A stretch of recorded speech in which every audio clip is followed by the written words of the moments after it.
Assalamualaikum warahmatullahi wabarakatuh, Pak Santo. Waalaikumsalam warahmatullahi wabarakatuh. Dalam keadaan sehat, Ya, kan? alhamdulillah. Alhamdulillah. Nggih. Mohon maaf pagi ini mohon izin untuk wawancara nih, terkait dengan eh, pengambilan keputusan dari Bapak sebagai kepala Iya. sekolah. Ya. Jadi yang pertama ini yang akan saya tanyakan, selama ini bagaimana Bapak dapat mengidentifikasi kasus-kasus yang merupakan dilema etika dan rujukan moral. Oke. Ngoten sih. Oke, pertama saya ucapkan terima kasih. Ini satu hal yang menurut saya istimewa, ya. Dan tidak semua teman guru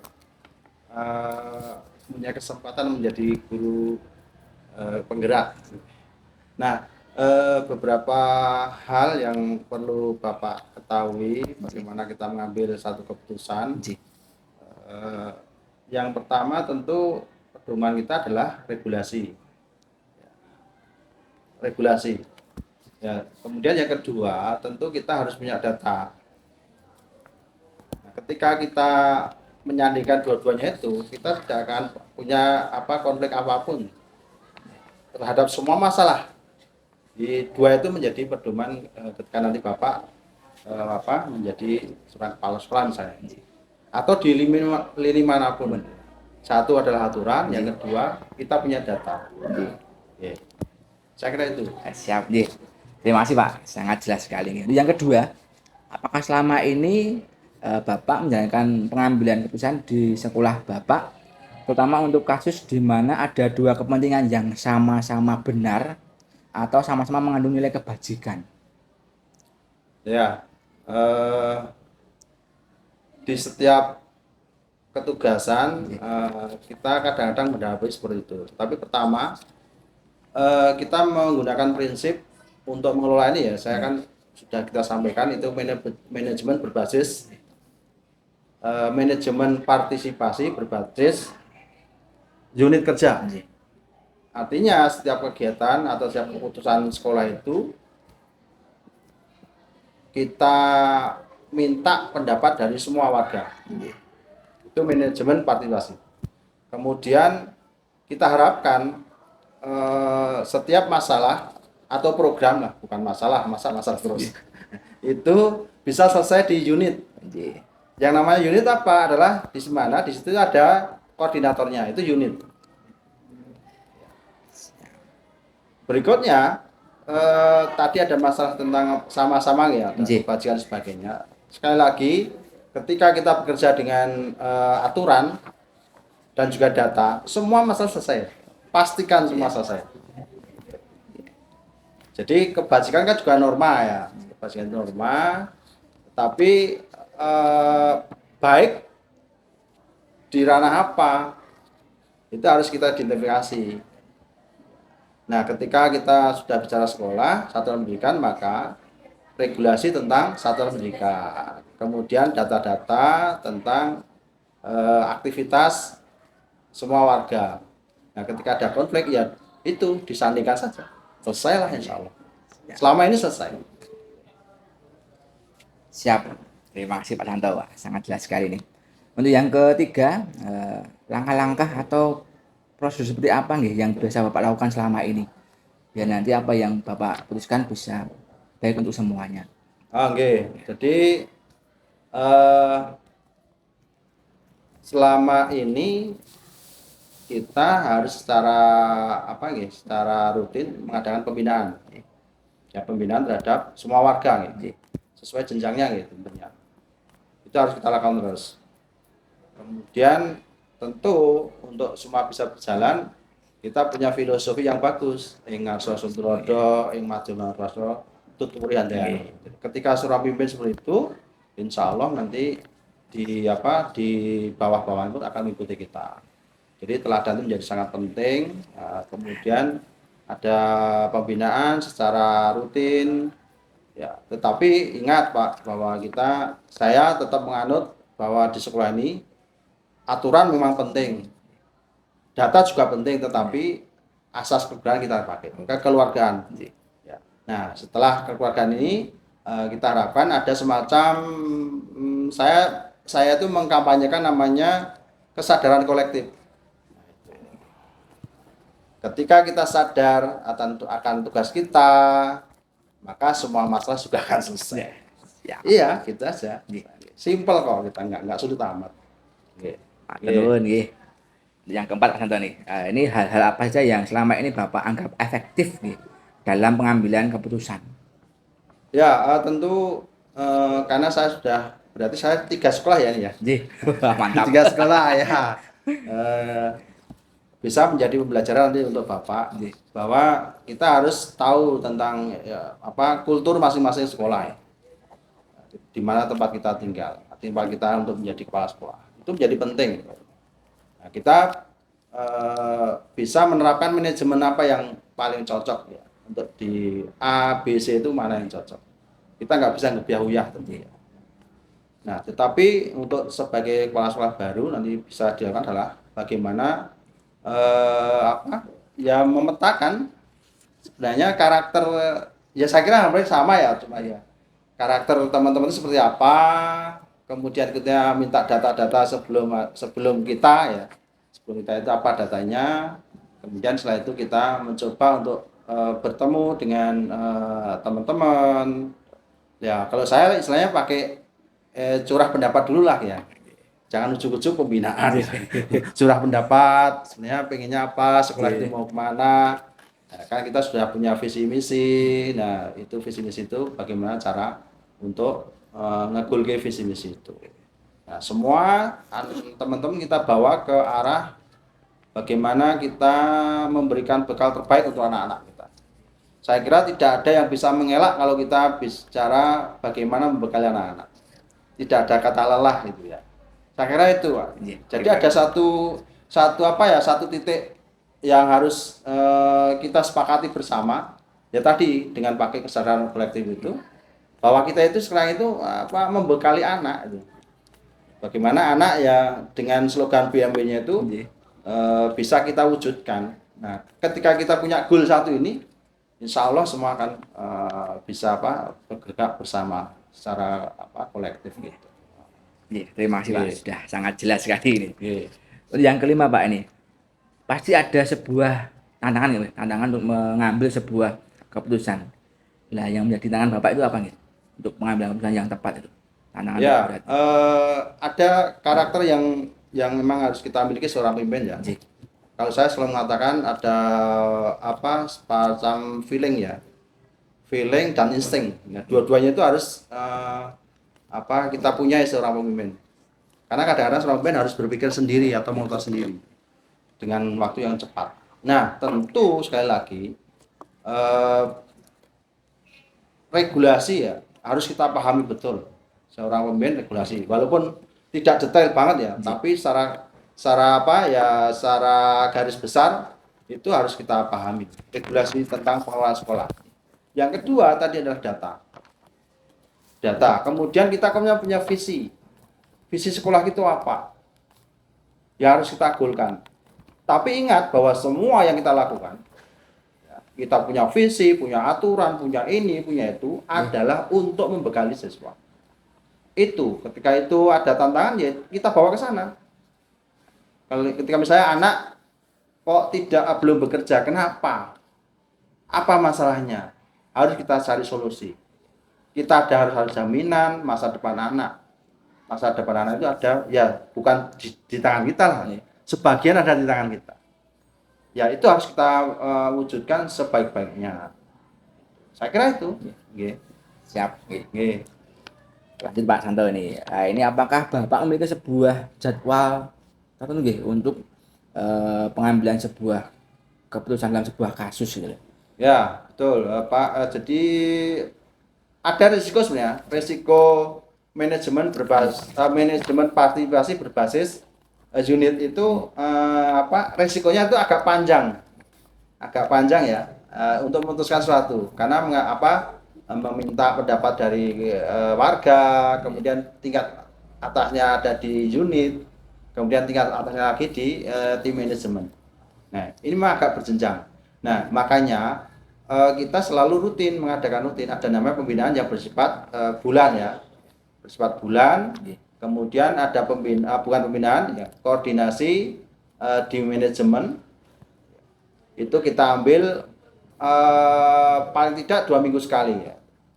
Paling enggak 2 minggu sekali. Kemudian ada yang tidak kalah pentingnya juga adalah respon terhadap masalah. Ya, respon terhadap masalah ini tidak bisa dijadwalkan. Ya harus hari ini ya ada masalah, hari ini harus ketemu. Ya, kemudian saya sudah minta di manajemen, cobalah di manajemen itu dijadwalkan yang kira-kira bisa ya memungkinkan untuk kita bisa ketemu secara rutin di hari apa yang tidak mengganggu kegiatan Bapak regulernya ya. Karena kan kita kan ya sambiran, kepala sekolah itu sambiran. Maka juga sambiran artinya tugasnya adalah mengajar. Nah, tapi kita minta waktu yang khusus biar bisa kita pertama untuk berkoordinasi, yang kedua merespon setiap adanya satu masalah yang harus kita atasi dengan cepat. Ya, terima kasih Pak Santo. Untuk yang terakhir Pak ini, adakah seorang atau faktor apa yang selama ini mempermudah panjenengan dalam pengambilan sebuah keputusan atau kasus yang ada di sekolah? Sekali lagi bahwa insting dan feeling itu menjadi sangat penting. Saya memang tidak banyak punya referensi buku-buku seperti teman-teman. Saya lebih banyak membaca tentang biografi pemimpin. Ya, jadi itu dengan biografi pemimpin itu kita bisa tahu karakternya ini. Tapi dari biografi itu kan ada waktu ya, misalnya pemimpin A tahunnya sekian, berarti masalahnya berbeda. Kita kemudian cari pemimpin yang B tahunnya sekian, itu masalah berbeda. Nah dari situ kita akan punya semacam perbendaharaan yang cukup untuk mengambil keputusan sesuai masalah yang kita hadapi, sesuai zamannya, sesuai waktunya. Itu. Okay. Siap, terima kasih Pak Santo. Ilmu yang sangat bagus dan akan saya coba pelajari gitu. Semoga ilmu dari panjenengan bisa membuat saya bermanfaat lagi ke depannya, dan nanti apa yang saya ambil dari panjenengan bisa bermanfaat untuk saya dan teman-teman yang ada di program calon guru penggerak. Sekali lagi terima kasih atas waktunya, dan izin nanti akan saya upload di channel YouTube untuk bukti sebuah kegiatan wawancara dengan panjenengan sebagai kepala sekolah. Saya tentu akan support ya apa yang bisa saya bantu untuk teman-teman yang mengambil CGP ini. Saya akan support semampu saya dan akan saya berikan apa yang saya punyai. Itu karena terus terang kita nggak bisa mengatakan saya sedang belajar jadi belum nanda. Ini harus karena begitu kita masuk misalnya nanti ditentukan jadi kepala sekolah ya, secepatnya untuk bisa segera mengambil suatu keputusan. Belajar memang penting ya, belajar penting, tapi nggak boleh kita beralasan sedang belajar kemudian mengambil keputusan yang dalam tanda petik kurang tepat. Maka jauh sebelumnya seperti ini wawancara mungkin dilanjutkan ke kepala sekolah yang lain. Saya yakin masing-masing kepala sekolah kalau mindsetnya hampir sama, mindset menjadi kepala sekolah sama karena sudah punya aturan. Cuma mungkin cara atau style itu yang harus habis digali sehingga nanti teman-teman itu di mana mengabdi itu bisa menerapkan yang terbaik. Saya kira tidak ada yang terbaik juga. Semua sesuai dengan tempat di mana kita mengabdi itu terus karena kita punya punya perbendaharaan ya atau referensi. Nah, saya pakai ini, saya pakai ini. Itu sehingga harapan kita sekali lagi semua mindset adalah untuk memberikan bekal pada anak-anak. Apapun ketugasan kita. Jadi guru, jadi waka, kepala sekolah, muaranya ke anak-anak. Pun bismillah. Oke, saya doakan semua sukses. Amin. Terima kasih teman-teman atas semangat dan motivasinya. Semoga nanti lancar semuanya. Terima kasih. Ya, teman-teman. Jadi kami akhiri. Assalamualaikum warahmatullahi wabarakatuh. Waalaikumsalam warahmatullahi wabarakatuh. Selamat pagi Bu Rini. Selamat pagi Pak. Mohon izin ya di pagi ini saya mengganggu waktunya Ibu. Silakan. untuk wawancara nih terkait Iya. dengan sebuah pengambilan keputusan dari seorang kepala sekolah ini. Iya. Ibu ini yang pertama yang saya tanyakan yaitu bagaimana Ibu dapat mengidentifikasi kasus yang merupakan dilema etika dan rujukan moral. Kasusnya ya, identifikasi itu dari berbagai macam sumber. Contohnya misalnya kita baru ke lapangan, misalnya di depan itu ada ketidakdisiplinan, ada anak yang terlambat dan sebagainya. Jadi saya langsung melihat di lapangan. Juga ada juga dari laporan-laporan, mungkin wali kelas, mungkin guru-guru yang lain, keadaan sekolah dan sebagainya, kelasnya itu maksudnya. Dan juga kadang dari yang agak berat-berat itu mungkin dari BK. Jadi saya mungkin bisa terjun ke lapangan sendiri, laporan dari guru atau wali kelas, atau juga dari BK. Siap nih. Yang kedua Bun, selama ini bagaimana Ibu menjalankan pengambilan keputusan di sekolah Ibu, terutama untuk kasus di mana ada dua kepentingan yang sama-sama benar. Ya jelas saya tidak bisa mengambil keputusan sendiri, jadi saya melibatkan staf manajemen biasanya, di wakil kepala sekolah, ada SPNI, ada KTU, ada Kaproli, ketua program keahlian. Ya nanti kita lihat kasusnya apa, terus kita kayak konferensi kasus ya Pak ya. Artinya kita lihat secara bersama-sama kasusnya, kita cari solusi yang terbaik secara bersama-sama. Jadi nanti itu adalah suatu keputusan bersama dan untuk untuk resiko dan tanggung jawabnya kita bersama-sama. Terima kasih matur nuwun. Untuk yang ketiga ini, mohon maaf Bu, langkah-langkah seperti apa yang biasa Ibu lakukan nih selama ini untuk mengambil sebuah keputusan? Jadi pertama tadi identifikasi ya Pak ya. Identifikasi, terus juga evaluasi, terus nanti baru kita koordinasikan, terus kita ambil keputusan bersama-sama. Jadi ini melibatkan semua warga sekolah nih. Iya. Matur nuwun nggih. Untuk yang keempat nih, hal-hal apa saja yang selama ini Ibu anggap efektif nih dalam pengambilan sebuah keputusan? Jadi intinya koordinasi kalau Pak. Koordinasi, terus kita lihat sesuai dengan tupoksinya masing-masing, bidangnya masing-masing. Di antara tadi yang staf tadi, yang ada yang kaproli, ada yang wali kelas, itu nanti kan masing-masing perannya di situ. Kadang yang awal kalau misalnya masalah itu tidak berat, bisa diselesaikan di tingkat guru misalnya, ya sudah di situ saja. Tapi kalau memang sudah tidak bisa, nanti kita juga melibatkan orang tua yang tokoh, orang tua dan instansi terkait. Ini yang kelima Ibu, hal-hal apa saja yang merupakan tantangan bagi Ibu untuk mengambil sebuah keputusan di sekolah ini? Kadang satu masalah itu kadang kita tidak satu persepsi, terutama tadi yang staf juga dan juga orang tua.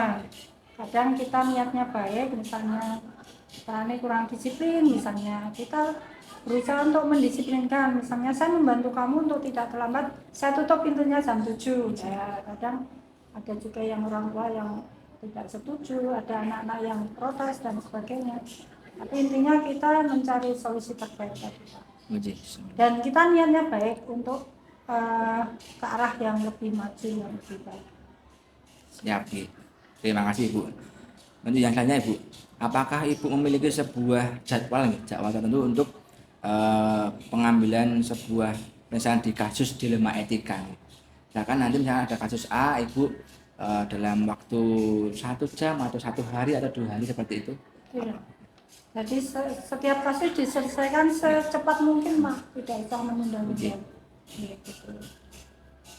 Kalau misalnya rapat manajemen itu juga ada sih secara berkala, tapi untuk ada kasus itu ya langsung kita tangani, kita bisa rapat secara mendadak gitu aja. Siap Ibu. Ini yang terakhir Ibu, adakah seseorang atau faktor-faktor yang selama ini mempermudah Ibu dalam mengambil sebuah keputusan atau menyelesaikan sebuah kasus yang ada di sekolah Ibu? Ya tadi Pak, ya sama koordinasi tadi Pak, yang penting adalah koordinasi tadi. dari semua nih dari semuanya. semuanya ya tadi konferensi kasus lah misalnya. Iya. Dan kalau bisa mencegah ya Pak ya, mencegah jangan sampai nanti sesudah jadi apa masalah baru kita tangani. Kalau kita bisa mencegah dengan apa kerjasama, paling kalau misalnya disiplin itu yang paling anu kan kesiswaan, tapi semua guru berhak untuk misalnya mengingatkan tentang seragam, tentang apa jam pembelajaran dan sebagainya. Jadi tidak harus tim disiplin kesiswaan itu Mbak, semuanya itu berwajib untuk bisa bekerja sama untuk mendisiplinkan anak.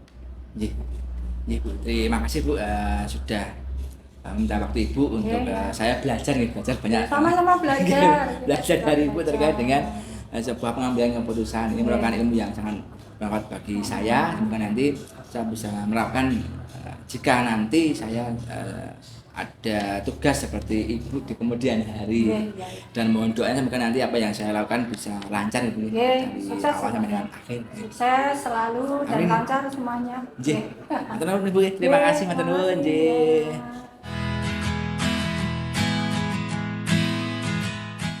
Salam merdeka, merdeka belajar, salam bahagia. Bapak Ibu yang hormati, setelah saya melakukan 2 kali wawancara dengan Bapak dan Ibu Kepala Sekolah, ini pembelajaran yang saya dapat dan saya petik dari pengalaman saya dalam pengambilan sebuah keputusan dilema etika. Yang pertama, itu kita harus tahu regulasi dulu dan aturan. Jadi yang paling utama dari beliau tadi ngendiko, kita harus mengetahui regulasi yang ada di sekolah, aturan yang ada di sekolah itu harus kita jalankan. Yang kedua, data. Kita harus tahu betul data apa yang kita himpun untuk mengambil sebuah keputusan. Jadi ada 2 hal yang penting. Yang pertama tadi yaitu regulasi atau aturan, yang kedua data. Yang ketiga itu adanya manajemen partisipasi. Jadi kita ada kolaborasi antara kepala sekolah, wakil kepala sekolah, ketua komite kalian, guru, karyawan, dan siswa untuk apa? Mengambil sebuah atau menentukan sebuah keputusan. Jika nanti semuanya sudah bisa kolaborasi atau ada manajemen partisipasi, nanti harapannya apa yang kita putuskan sebagai seorang pemimpin nanti akan baik untuk semuanya. Setelah itu juga dari beliau juga ngendika terapkan 3 hal ing ngarsa sung tulodo, ing madya mangun kaso, dan tutwuri handayani. Itu yang harus kita pegang teguh. Jadi adanya ing ngarsa sung tulodo, ing madya mangun kaso, dan tutwuri handayani, dengan harapan nanti seorang kepala sekolah, seorang pemimpin nanti bisa memberikan, mengayomi dan memberikan hal yang terbaik untuk anggotanya, seperti itu. Selain itu juga untuk tantangan itu kita harus mempunyai feeling dan insting yang tepat dan tepat. Jadi feeling dan insting yang tepat dari seorang pemimpin atau kepala sekolah itu harus kita gali terus, dan nanti apa yang kita putuskan di dilema etika ini nanti bisa terpecahkan dengan sebaik-baiknya. Setelah itu dari beliau juga memberikan suatu ilmu bagi saya. Kita harus bisa belajar dari berbagai sumber, baik itu dari seorang leader langsung atau nanti kita bisa membaca buku dengan literasi baik cetak maupun digital. Jadi apa yang telah saya dapatkan dari beliau berdua itu sangat bagus sekali nanti untuk kemajuan diri saya pribadi terkait dengan belajar terkait pengambilan keputusan dilema etika. Mungkin yang terakhir dari beliau berdua berpesan nanti ini sebuah tantangan yang besar sebagai calon pemimpin, dengan apa nanti kita harus tadi cepat, tepat dalam mengambil sebuah keputusan. Sekali lagi apa yang saya dapatkan dari beliau berdua itu sangat bagus sekali. Ini akan menjadi sebuah modal awal ilmu yang bagus, yang baik untuk kemajuan diri saya. Terima kasih. Demikian hal yang dapat saya peroleh dari wawancara tadi. Ini merupakan suatu ilmu bagi saya untuk kemajuan diri saya. Terima kasih. Kami akhiri. Assalamualaikum warahmatullahi wabarakatuh. Salam merdeka, merdeka belajar, salam bahagia. Nuhun, matur nuwun.